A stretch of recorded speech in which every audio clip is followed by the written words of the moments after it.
विष्णवे नमः। प्रिय श्रोताओं, आप सभी का हमारे YouTube चैनल त्योहार गाइड पर स्वागत है। इस वीडियो में हम सभी केला सींचने की कथा का श्रवण करते हैं। बोले बृहस्पति देव भगवान की जय। गुरुवार को केला अवश्य रूप से सींचना चाहिए। चलिए गुरुवार को केला सींचने की कथा श्रवण करते हैं। गुरुवार को केला सींचने की कथा के अनुसार बहुत समय पहले की बात है। एक गांव में एक बुढ़िया माई अपने बेटे के साथ रहती थी। बुढ़िया माई के पति की मृत्यु हो चुकी थी। बुढ़िया माई बहुत ही धार्मिक प्रवृत्ति की थी और नित्य नियम से भगवान विष्णु की पूजा करती थी। भगवान विष्णु की पूजा करने के बाद वह प्रतिदिन केले को सिंचा करती थी, केले की परिक्रमा करती थी और वहीं पर बैठकर कथा कहानी भी सुनती थी।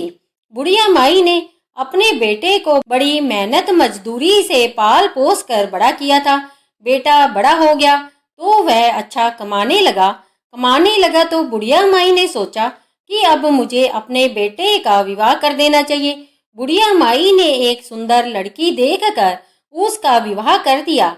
बेटे का विवाह हो गया, घर में बहू आ गई। बुढ़िया माई ने सोचा बस अब मेरी सारी चिंता दूर हो गई है। लेकिन इंसान जैसा सोचता है वैसा होता कहाँ है। धीरे धीरे समय बीतता गया और बुढ़िया माई के बेटे की शादी को 1 साल बीत चुका था।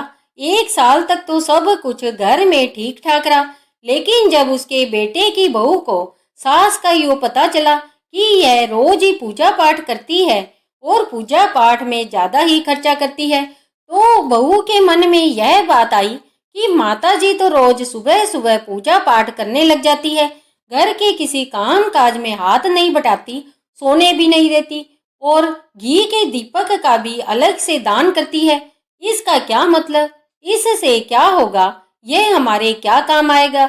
उसने ये सभी बातें अपने पति को खूब सिखाई और अपने पति को खूब भड़काया पढ़ाया। देखो आपकी माँ रोज घी का दीपक जलाती है और घी काफी महंगा है। इतनी महंगाई के जमाने में खुद खाने को तो घी मिलता नहीं और इन्हें दीपक जलाने के लिए देसी घी चाहिए। अपनी माँ से कहो कि घी की बजाय तेल का दीपक जलाया करे। बुढ़िया माई का बेटा अपनी पत्नी की बातों में आ गया और जाकर अपनी माँ से कहने लगा, माँ आप देख कर काम किया करो, इतनी महंगाई है, मैं अकेला ही कमाने वाला हूँ, इतना नहीं कमा पाता कि आप लुटाती रहो। आप यह जो रोज रोज देसी घी का दीपक जलाती हो, आप इसके स्थान पर तेल का दीपक भी तो जला सकती हो, इतना खर्च हो गया है। बुढ़िया माई कहने लगी, बेटा मैंने तो बचपन से ही तुझे मेहनत मजदूरी कर कर पाल पोस कर इतना बड़ा किया है, तब भी मेरा खर्चा कभी इतना नहीं बढ़ा और अब तो तुम अच्छा खासा कमा लेते हो और अब तुम्हारा खर्चा बढ़ भी गया है। लेकिन बेटे की बहू जो सिखाई पढ़ाई थी वह तो बेटे पर असर कर गया। उसने कहा, माँ मुझे कुछ नहीं पता, मुझे बस इतना पता है कि हमें अपने खर्चे कम करने होंगे। हम अभी से थोड़ा थोड़ा बचाएंगे, तब जाकर ही कल के लिए कुछ जोड़ पाएंगे। बुढ़िया माई ने अपने बेटे को समझाने का खूब प्रयास किया कि बेटा मेरा तो यह नित्य नियम है, मैं रोज देसी घी का दीपक केले के वृक्ष में जलाती हूँ। लेकिन बेटा नहीं माना। बुढ़िया माई ने सोचा कोई बात नहीं, घर में क्लेश करने से कोई भी फायदा नहीं है, जैसा बेटा कहता है वैसा ही कर लेती हूँ। मुझे तो घी का दीपक जलाऊं या तेल का दीपक जलाऊं कोई फर्क नहीं पड़ता, मुझे तो दीपक जलाना है और अपनी पूजा पाठ करनी है। बुढ़िया माई अगले दिन से घी के दीपक के स्थान पर तेल का दीपक जलाने लगी। इन बातों को अभी थोड़े ही दिन बीते थे कि बुढ़िया माई की बहू ने सोचा कि यह तो अभी भी तेल का दीपक जला रही है और खुश भी रहती है। उसने फिर अपने पति को सिखा दिया और बुढ़िया माई का तेल का दीपक जलाना भी बंद करवा दिया। घी और तेल को अलमारी में ताला लगा कर रखने लगी ताकि ना तो बुढ़िया माई घी का दीपक जला सके और ना ही तेल का दीपक जला सके। बुढ़िया माई को बहुत दुख हुआ, परंतु बहू के कलेजे में शांति आ गई। अब बुढ़िया माई को दीपक जलाने के लिए ना घी मिलता था और ना ही तेल मिलता। इससे बुढ़िया माई बहुत दुखी रहने लगी। उस दिन उन्होंने भोजन भी नहीं किया। शाम को जब बेटा घर आया तो देखा माँ ने आज भोजन नहीं किया है। अंदर जाकर अपनी पत्नी से कहने लगा, शायद तुमने बहुत बड़ी गलती की है। माँ जब तक अपना नियम नहीं निभाएगी खाना नहीं खाएगी। लेकिन उसकी पत्नी कहने लगी, आप चिंता मत करो, एक दिन में सब ठीक हो जाएगा। आज माता जी भूखी रहेगी, कोई बात नहीं, उपवास हो जाएगा। अब देखना अपने आप ही बाद में खाना खा लेंगे।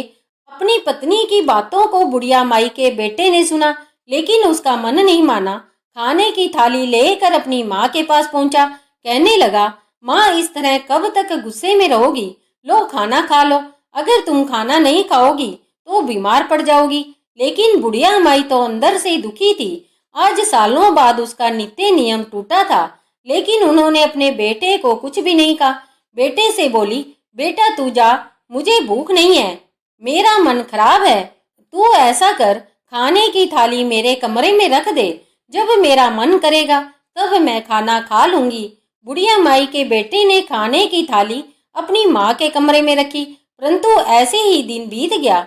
बुढ़िया माई का तो जो रोज का नियम था वह टूट गया। उसकी पत्नी रोज उससे कहती कि जाओ माँ को खाना दे आओ, परंतु वह माँ तो खाना नहीं खाती थी। इसी तरह 3-4 दिन बीत गए। तब पत्नी ने अपने पति से कहा, तुम्हारी माँ आराम से खाना खा रही है, लेकिन उन्हें पता नहीं है कि बुढ़िया माई खाना नहीं खाती है। अपने बेटे के जाने के बाद वह खाने को गाय को और कुत्ते को खिला देती है। इस तरह करते करते 8 दिन बीत गए। बुढ़िया माई ने ना कुछ खाया और ना कुछ पिया, बेसुध सी पड़ी रही। भगवान विष्णु ने सोचा, यह तो मेरी बड़ी भक्त है, बहुत कष्ट में है, मुझे इसका कष्ट दूर करना पड़ेगा। बुढ़िया माई के सपने में भगवान विष्णु आए और कहने लगे, बुढ़िया माई सो रही है या जाग रही है? बुढ़िया माई बोली, भगवान ना तो सो रही हूँ ना जाग रही हूँ, बस बीच में हूँ। भगवान विष्णु बोले, बुढ़िया माई ऐसे क्यों पड़ी है, कुछ खाती पीती क्यों नहीं है? बुढ़िया माई ने कहा, भगवान आप तो जानते हो मेरा नित्य नियम टूट गया है। मैं जब तक दीपक नहीं जलाऊंगी तब तक मैं ना तो कुछ खाऊंगी और ना ही कुछ पीऊंगी। भगवान विष्णु बोले, तू चिंता मत कर, कल तुझे केला सींचने आना होगा। अब तेरा नित्य नियम निभाने की जिम्मेदारी मेरी है। तू बचपन से ही मेरी पूजा करती आ रही है, क्या मैं तेरे लिए इतना भी नहीं कर सकता? बुढ़िया माई रात को सपने को देखकर जब सुबह जागती है तो सोचने लगी, क्या यह सपना था? लेकिन कोई बात नहीं। भगवान विष्णु ने कहा, तू कल केले की पूजा करने के लिए आना। तो बुढ़िया माई पानी का लोटा लेकर केले की पूजा करने केले के वृक्ष के पास गई और वहां केले के पेड़ के आसपास सफाई की, परिक्रमा की, जल चढ़ाया तो देखा वहां पर तो एक दीपक रखा हुआ है, उसमें बाती लगी है, घी भी रखा हुआ है और साथ में माचिस भी रखी हुई है। बुढ़िया माई ने सोचा, कोई अपना दीपक जलाना भूल गया। वह आसपास देखती है, पता नहीं कौन है, परंतु दीपक तो रखा है। तभी उसे केले के पेड़ में से एक आवाज आती है, बुढ़िया माई क्या सोच रही है? दीपक तेरे लिए सामने रखा हुआ है, दीपक जला दे और अपने नियम को पूरा कर। बुढ़िया माई ने आवाज सुनी और हैरान रह गई। तब फिर से केले के पेड़ से आवाज आई, बुढ़िया माई मैंने ही तेरे नियम पूरा करने के लिए दीपक रखा हुआ है, अब तू दीपक मेरे लिए रोज जलाने के लिए आना। अब से तू अपना नित्य नियम पूर्ण करना, रोज तुझे यहीं पर घी का दीपक रखा मिलेगा, अब तेरे नियम नहीं टूटेंगे। यह बात सुनकर बुढ़िया माई बहुत खुश हुई। उसने दीपक जलाया, केले के पेड़ की परिक्रमा की और अपने घर आ गई। घर आते ही अपनी बहू से कहने लगी, बहू जल्दी से मेरे लिए खाना ले आ, मुझे तो बहुत भूख लगी है। बहू ने अपनी सासू माँ को खाना दिया। बुढ़िया माई उस दिन खूब खुश हुई। शाम को बेटा आया तो उसकी माँ को खुश देखा तो उसके मन में भी तसल्ली हुई। उसने सोचा, माँ नाराज थी, अब ठीक हो गई है। इस तरह करते करते कुछ दिन बीत गए। कुछ दिन बाद एक त्योहार आया। त्योहार पर हलवा बनाया गया था। बहू ने घी निकालना चाहा। बहू ने अलमारी खोली तो डिब्बा खाली निकला। बहू ने देखा डिब्बे में घी नहीं है। वह बहुत हैरान हुई। अरे डिब्बे में से घी कहाँ गया? उसने सोचा जरूर यह घी माँ जी ने चुराया है और घी चुरा कर दीपक जलाने गई होगी, तभी इतनी खुश है। उसने फिर से अपने पति के कान भरने शुरू कर दिए। देखो जी, तुम्हारी माँ घी चुरा कर घी का दीपक जलाती है। बेटा बोला, मेरी माँ ऐसा कर ही नहीं सकती। मैं नहीं मानता, मेरी माँ चोरी नहीं कर सकती। बहू कहने लगी, तुम्हारे ही सामने मैंने अलमारी में घी का डिब्बा रखा था और आज डिब्बा खाली मिला है, तो बताओ यह अलमारी में से घी कहाँ गया? लेकिन बुढ़िया माई का बेटा कहने लगा, नहीं, मैं नहीं मानता, मेरी माँ चोर नहीं है। बहू बार बार कहने लगी। बुढ़िया माई के बेटे ने कहा, ठीक है, जब तक मैं अपनी आंखों से ना देख लूं तब तक नहीं मानूंगा। अगले दिन सुबह दोनों बड़े जल्दी उठ जाते हैं। बुढ़िया माई के जागने से पहले पीछे पीछे छुप कर बैठते हैं। सोचने लगे कि देखेंगे आज माँ अलमारी से घी निकालने आती है या नहीं। बुढ़िया माई उठी, नहाई धोई, उसने अपनी पूजा पाठ का सामान लिया, जल का लोटा लिया और मंदिर की तरफ आ गई। अलमारी की तरफ उसने देखा भी नहीं। बेटा घूर कर बहू की तरफ देखने लगा। देखा, मैंने कहा था ना कि मेरी माँ चोर नहीं है। बहू कहने लगी, अगर तुम्हारी माँ चोरी नहीं करती है तो फिर यह घी कहाँ गया? बुढ़िया माई का बेटा और बहू दोनों बुढ़िया माई के पीछे पीछे चल दिए। बुढ़िया माई मंदिर गई, केले के पेड़ के पास गई और वहां पर बैठकर पूजा करने लगी। जैसे ही बुढ़िया माई ने केले की परिक्रमा की, वहां पर घी से भरा हुआ एक दीपक था। बत्ती भी लगी हुई थी, माचिस भी वहीं पर थी। बुढ़िया माई ने दीपक जलाया, अपनी पूजा पाठ कर कर घर की तरफ आ गई। जैसे ही बुढ़िया माई घर की तरफ जाने के लिए निकली, बुढ़िया माई का बेटा पेड़ के पीछे से निकला और अपनी माँ के चरणों में गिर गया। कहने लगा, माँ मुझे माफ कर दो, मैंने तुम्हें गलत समझा। मैं अपनी पत्नी के बहकावे में आया, मैंने तुम पर चोरी का इल्जाम लगा दिया। अब तुम घर चलो और रोज अपना नित्य नियम पूरा करना। घी का दीपक जलाना, तुम्हारे लिए घी का इंतजाम मैं खुद करूंगा। बुढ़िया माई खुशी खुशी अपने बेटे बहू के साथ घर चली गई। अब बुढ़िया माई रोज घी का दीपक जलाने लगी।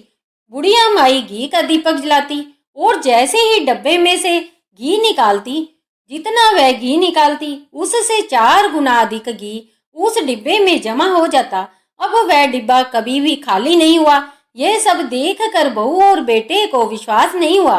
बुढ़िया माई सच्चे मन से भगवान विष्णु की खूब भक्ति करती, जीवन पर्यंत और सदा सर्वदा केले वृक्ष का पूजन करती, दीपदान करती। भगवान विष्णु की कृपा से उसके घर में अन्न धन के भंडार भरे रहे। पुत्र पौत्र में वृद्धि हुई और सौभाग्य में वृद्धि हुई। बुढ़िया माई की कृपा से ही उसके घर में किसी भी चीज की कोई कमी नहीं रही। अब तो बुढ़िया माई की बहू भी बुढ़िया माई के साथ भगवान विष्णु की पूजा और केले पेड़ की पूजा करने लगी। दोनों सास बहू रोज मंदिर जाते, रोज केले वृक्ष की पूजा किया करते, दिया बाती जलाते। भगवान विष्णु की कृपा से बुढ़िया माई के घर में अन्न धन के भंडार भर गए। 1 साल पूरा होते होते सुंदर जुड़वा बच्चों का जन्म हुआ। बुढ़िया माई की तो जैसे सारी मनोकामना पूर्ण हो गई। हे भगवान विष्णु, हे बृहस्पति देव, हे कदली वृक्ष, जैसे आपने बुढ़िया माई की सब मनोकामना पूरी की, इसी तरह से कहानी कहने सुनने और उंकारा भरने वाले सभी भक्त जनों के जीवन में खुशियों के भंडार भरना। बोले श्री विष्णु नारायण भगवान की जय। प्रिय श्रोताओं, तो यह थी केला सींचने की कहानी। यह कहानी आपको कैसी लगी? उम्मीद है कि केला सींचने की कहानी आप सभी को पसंद आई होगी। यदि यह वीडियो आप सभी को पसंद आई है तो इस वीडियो को लाइक करें और इसे अधिक से अधिक अपने दोस्तों एवं परिवारजनों को शेयर करें। यदि आप हमारे चैनल पर नए हैं या हमारे चैनल से अभी तक नहीं जुड़े हैं तो हमारे चैनल त्योहार गाइड को सब्सक्राइब करिए और बेल आइकन बटन को अवश्य ही क्लिक करें ताकि कोई भी नई वीडियो अपलोड होते ही उसका नोटिफिकेशन सबसे पहले आप तक पहुंच सके। इस वीडियो को अंत तक देखने के लिए आप सभी का धन्यवाद। हरे कृष्णा हरे कृष्णा हरे कृष्णा